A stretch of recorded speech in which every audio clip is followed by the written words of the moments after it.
This Icon podcast is hosted and sponsored by Sphere Rocket Virtual Assistants, a leading provider for your virtual assistants and outsourcing needs. Owned by one of the top-ranking EXP agents, Justin Nelson. Sphere Rocket VA provides a one-stop virtual staffing solution for business owners, and we specialize in helping business owners grow their business by leveraging through virtual assistants. Trusted by the top names in the real estate industry like Kyle Whistle, Andrew Franklin, John Kitchens, and many more. Get ready to up your success and we'll help you achieve your business goals. Book your free consultation at sphererocketva.com and find out how we can make your life easier. What's up? Welcome to another episode of the Icon Podcast. I'm your host, Gianna, and today we welcome Louise to the show. We're going to get to know all about her, and thank you so much for joining us. Yeah, of course. Thanks for having me. You betcha. And I guess the best place to start is going to be at the beginning, right? So who are you? Where are you from? And how did you find yourself a real estate agent? I think it's pretty easy to assume it's probably because of my parents. My dad is a real estate developer and a custom home builder, and my mom is a real estate attorney. So that wasn't like always the plan, but I did have a lot of weird real estate table talk as a kid. And then I went into college and thought I'd be a doctor. And then I was like, no, I'll be a social worker or like a psychologist.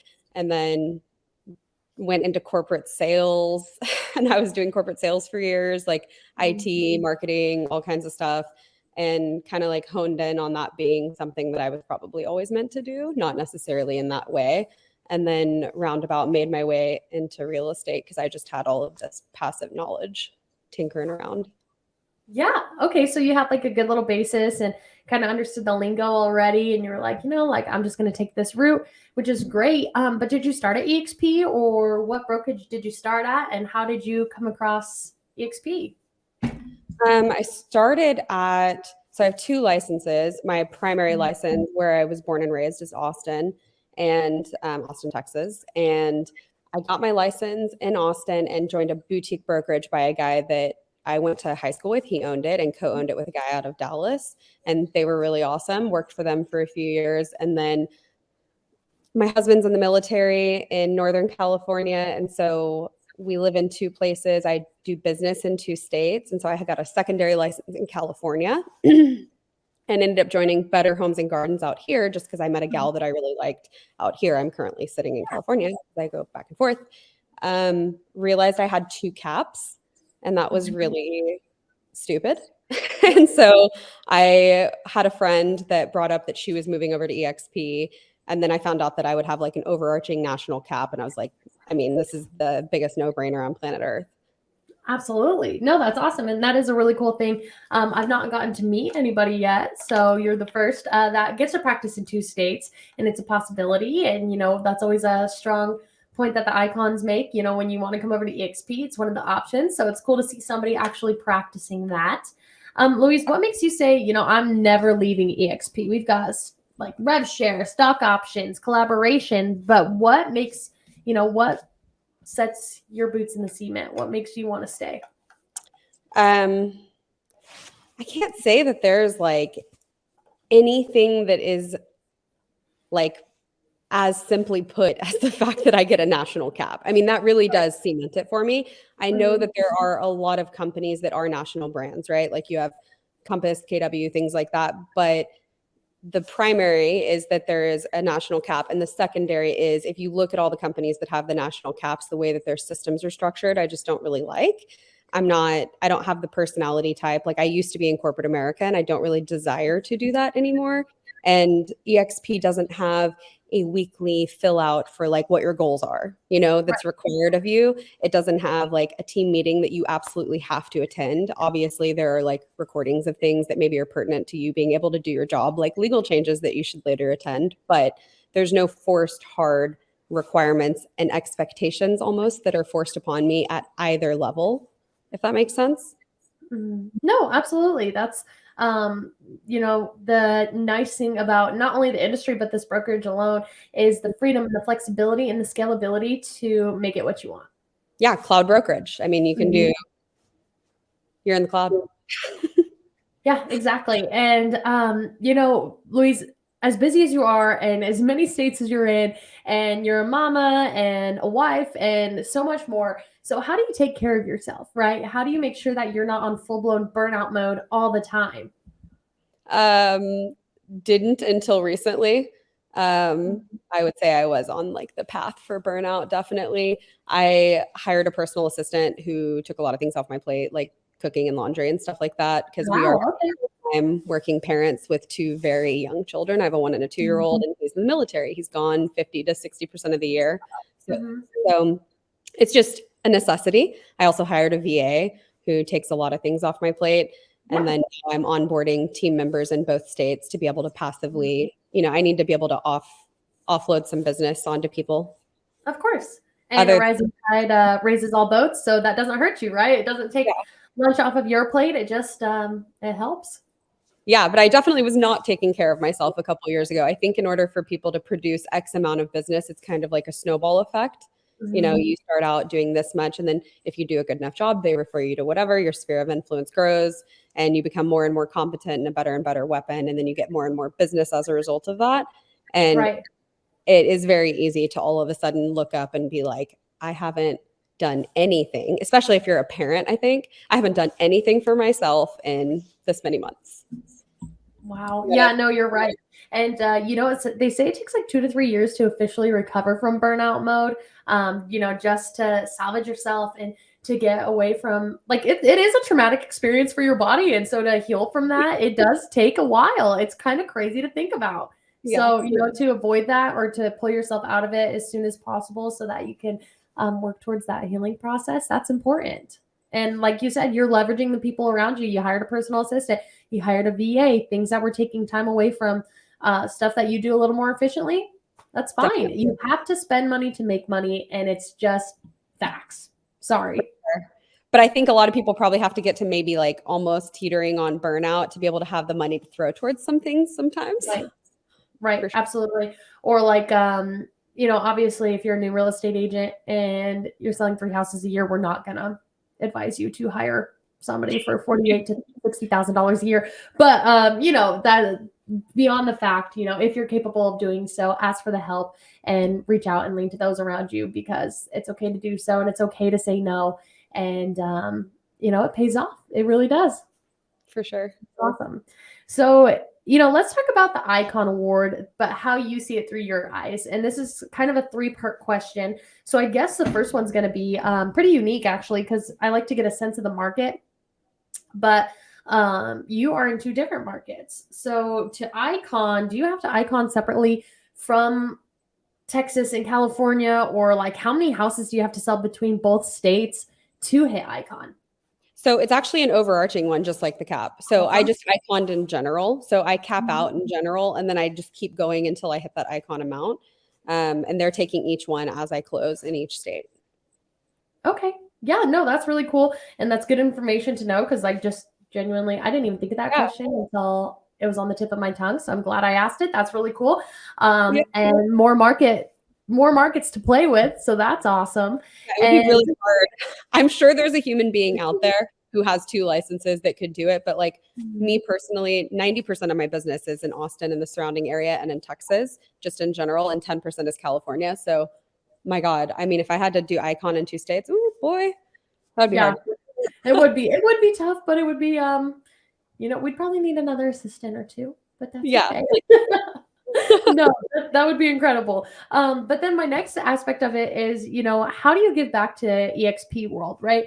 My guess would be that maybe you're a mentor, but do you teach to EXP? Are you a coach? Do you teach to the university? What do you do? How do you give back culturally? Mentor. I have 2 mentors right now in Texas, and then I have somebody that's probably gonna pivot to being on my team in California. And at that point, I'm gonna pick him up as a mentor too, just because I think it streamlines things, like too many hands in the pot. Like if they're on my team, you should definitely be mentoring them. And that's kind of like you get to accomplish 2 things at once and welcome them into the EXP world while also like onboarding them into like what you expect, No, absolutely. I agree. I like how you said that. Like too many hands in the pot. If you're on the same team and you should absolutely be their mentor, be part of that process and shaping them into, somebody that you need on your team, and making sure that you are somebody that can step up and be who they need in times of help. And I love how you put that. It's like something that I like to say about EXP is that EXP allows you to monetize being a leader. And like, those are like what I found with icons. Most of my icons are just like leaders by nature. They're not followers, and they, like to invest in the people around them. And I can just tell, obviously, that you're one of those, which is great. So you're type A and you recognize other type A's. yeah, that's pretty much a lot of type A's at icon. Yeah, that's what I'm saying. Like, we just hit over 100 episodes, and I can tell the people that, there are people too that are icons and they're lone wolves, and that's totally fine. But there are people that are like, I icon as fast as possible so that I can pour the rest of my year into my team. And I'm like, oh, that's incredible. Just to take time off of their plate. Like, oh, okay, I've sold enough houses. I'm good. Who needs my help? Awesome. I love that. And that's really cool. Yeah, super cool. And it's a great idea too. And Louise, I would also like to know, what has been your favorite aspect of iconing, right? Is it the nice trophy that you get? Which house do you keep your trophy at? Is it that sounds so which house the trophy in? It sounds like I have like 4 Malibu mansions, and you're like, which of your Malibu houses do you keep your trophy at? Like, I don't know where I keep my Oscar at this time. My assistant would know that. It's probably in some museum. Yeah, it's probably being guarded by a museum right now. I actually find that trophy to be like hysterical because I've held an Oscar. One of my friends in Australia got an Australian Oscar. Cool. And I remember being in Australia and holding the Oscar and being like, this is a weapon. This is a literal weapon. You could kill somebody with this. And my icon award came in the mail, and I showed it to my husband, and I was like, this is a weapon. Like, this will be my choice. If somebody comes into this house, I'm going to beat them with my icon thing, because it is a weapon. It is huge, and it's heavy, and it's like, so one, I love that. 2, I think I've done a lot of really cool things in my career, like not necessarily just real estate related, but like my whole career as an adult.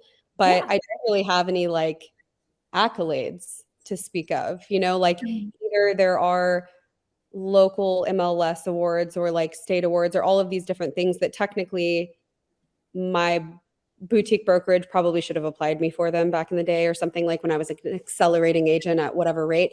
And there are those things you can apply for, but I don't ever apply for them. So I was like, yay, I finally have an accolade. So I love it. No, absolutely. It's that award it's more than just a paperweight at the same time, right? So it's like there's your cap is back in that. Speaking of, you only have to cap once. Well, look at that. You can earn your cap back. For sure. And, there's a lot behind that icon award, but the fact that it could physically kill somebody, I guess, is really cool as well. So, yeah, that thing is heavy. It's a bad boy. That you can use it for self-defense is a plus I have not heard of yet. So that's going to the top of the list.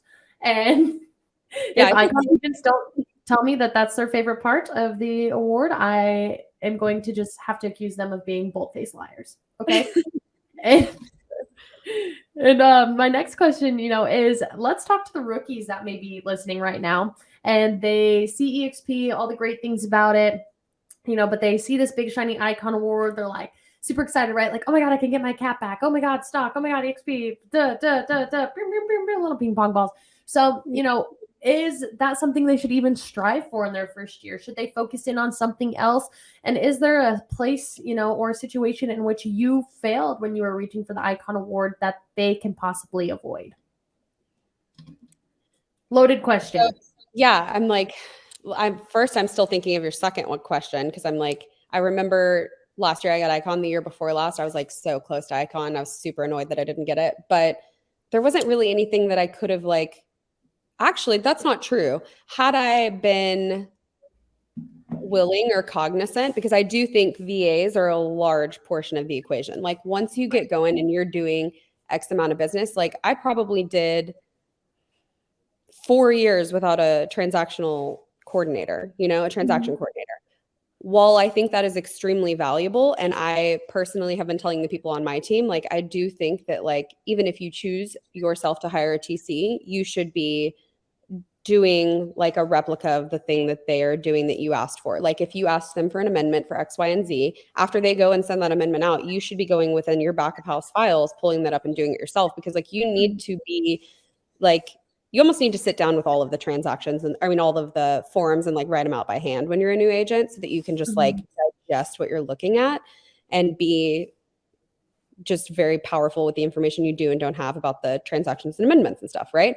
Yeah. So by that same token, TCs have a portion in it. I, for a long time, while I think it's valuable to do your own forms, was banging my head against like the post-contract portion of the process. So once you scale up to a certain degree and you're doing X amount of houses per year, how many hours does it take you to finish the process once you go under contract to close, if a portion of that is just disclosures? Like you're just literally replicating a process of like pertinent and relevant information to convey to the client in transactional form, and required to get these things signed to knock them off of a list to be able to get your commission disbursement authorization to be able to close the deal with title. So that portion of the process, I had to like let go of it, because I have this like maniacal portion of my brain that wants to do everything myself and is very type A. And the minute that I relinquished that over to somebody and acknowledged that somebody else could do something just as well as I could, especially if it's like, you can literally look back to my past transactions and look at the way that it should be filled out, and or you work for a company that already has that in place and is familiar, and or you can come to me and ask me a question. So I think just like having it in your brain that like you only have so many hours, and how can you best spend those hours is like the most powerful thing I've ever learned, you know? And that goes back to the VA. So at the point that I realized that not only do I need my TCs getting me to close on the back end of stuff and working alongside me as my partners, I also need a VA, because I need someone who can do the things that I'm not good at. I'm not good at website development. I'm not good at CRM management. I'm not good at building marketing funnels. You know, I'm not good at building content, and a VA can do all of those things. So really, had I probably offloaded tasks a little bit sooner, instead of like, I can think of times where I was this pregnant with one of my kids and my husband was deployed, because he was deployed both pregnancies multiple times. And I can remember sitting up at that desk being wildly pregnant up until 2:00 in the morning, just working through back of house files before I realized that I could like suck it up and just pass it off. Right. Because my time is better spent asleep, so that my time can work more effectively with my clients tomorrow than it is doing something that somebody can do just the same as me. It's not what makes my business successful. I'm what makes my business successful. And that was a really hard lesson.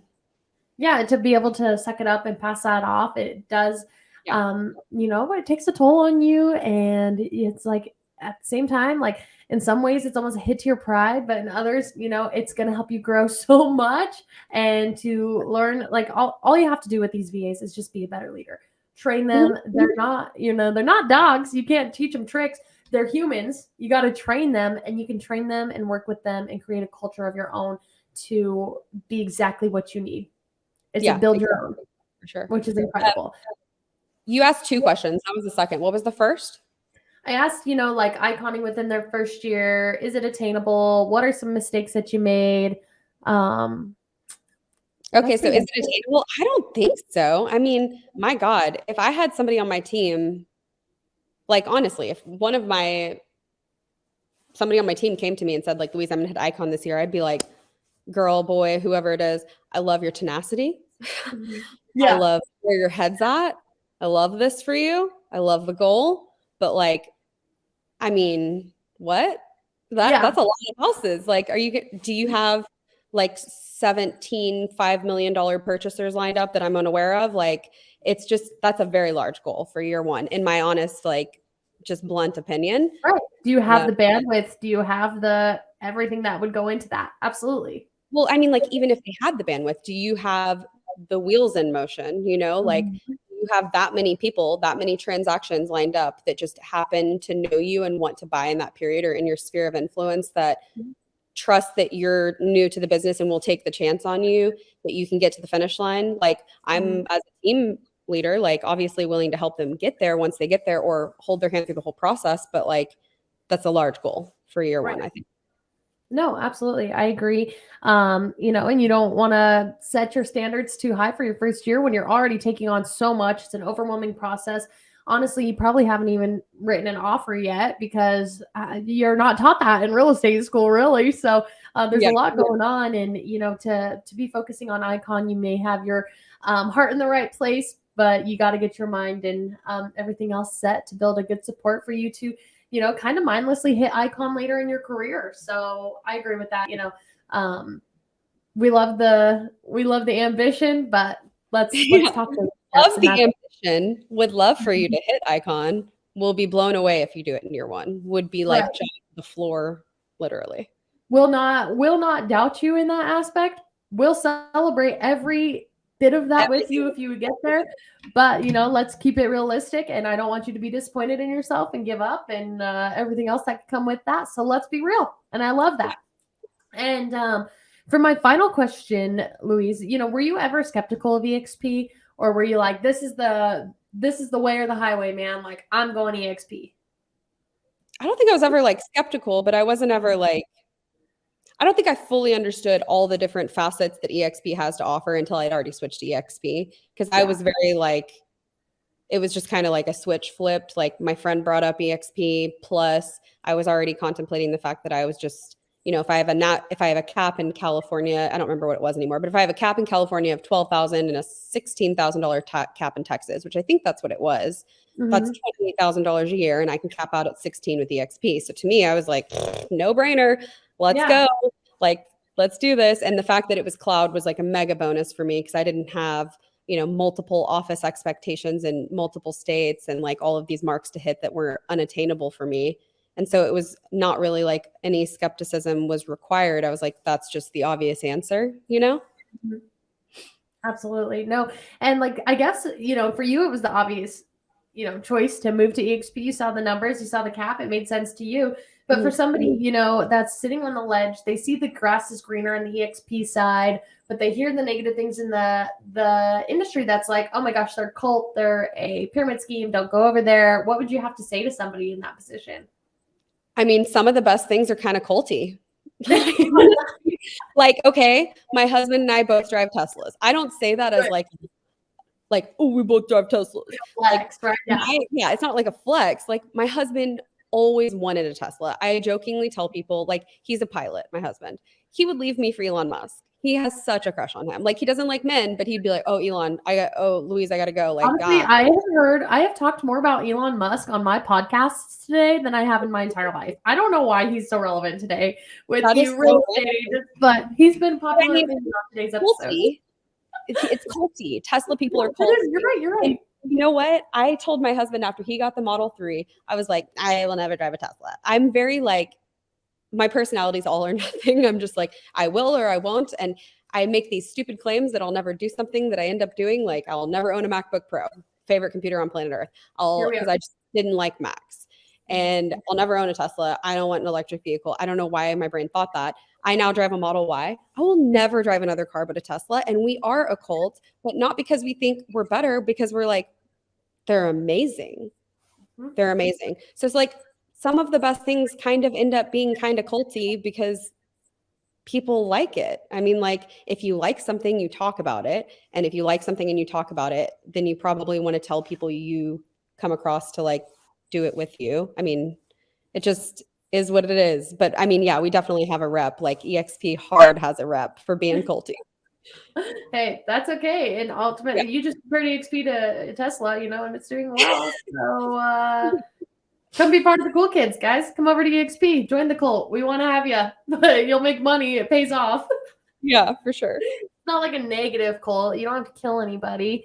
But yeah, it's not. We don't ask you to drink Kool-Aid, and you're not going to like none of that weird stuff. Just it's not like American Horror Story culty. It's like culture. Having a good culture culty. Okay, guys? Let's get that clear. Louise, I think it's been an awesome episode today. Great energy from you and awesome content. As we wrap up, is there anything that you'd like to leave the listeners with? Actually, yes, just because I think this is the most pertinent and relevant thing that I've ever learned in my career, and I cannot emphasize it enough. And to the point where I had a transaction that finally close today. It's been a 4-month-long 1031 mixed with hard money loan type nightmare. Just a really monotonous and never-ending transaction. And the hard money lender was a new to the field type guy. And I told him this morning, he was like, I know this is really hard for you, because I got frustrated with him several times, but it wasn't because he wasn't doing something. It was because he wasn't communicating. And I told him point blank this morning when we got off the phone, I said, I know you told me you're new to the industry and yada, yada, but like the number one thing that will make you successful in this world, no matter what field you're in, is over communicating. Over communicate to the point where like, I'm annoyed with you for over communicating, because chances are I'm actually not annoyed with you for over communicating. I'm somehow empowered and emboldened in a new fashion of how to do my job and how to best set expectations back to all the other parties that I'm working with on my side. So like over communicate with everyone. Say it louder for the people in the back, please, Louise. And like under no circumstances is it ever okay to give a non-response or to not acknowledge that someone's trying to move the ball along, because at the end of the day, real estate is all about being a team transaction. And while I am not a lender, and I know enough about lending to be dangerous is what I tell my clients, I'm not a lender and I'm not doing their job, but I will stay in constant communication, and I will take the information that they or the title company or the other side of agent give me and set proper expectations with all of my moving pieces. And there is nothing more infuriating in real estate than somebody who doesn't over communicate, because your naivety to a situation can be overcompensated with communication.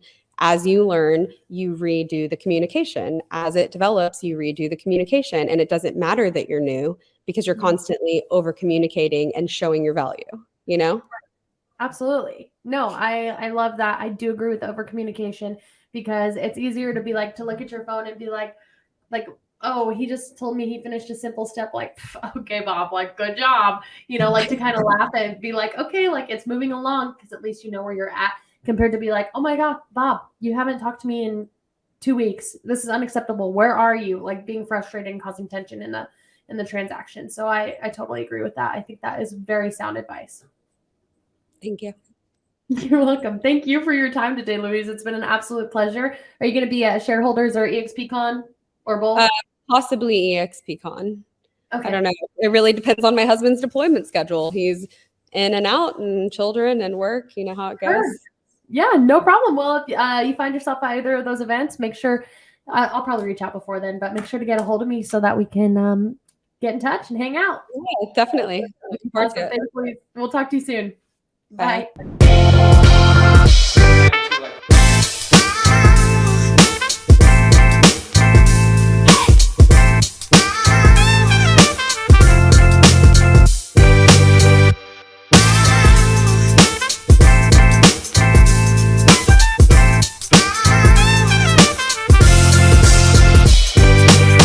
This Icon podcast is hosted and sponsored by Sphere Rocket Virtual Assistants, a leading provider for your virtual assistants and outsourcing needs. Owned by one of the top-ranking EXP agents, Justin Nelson.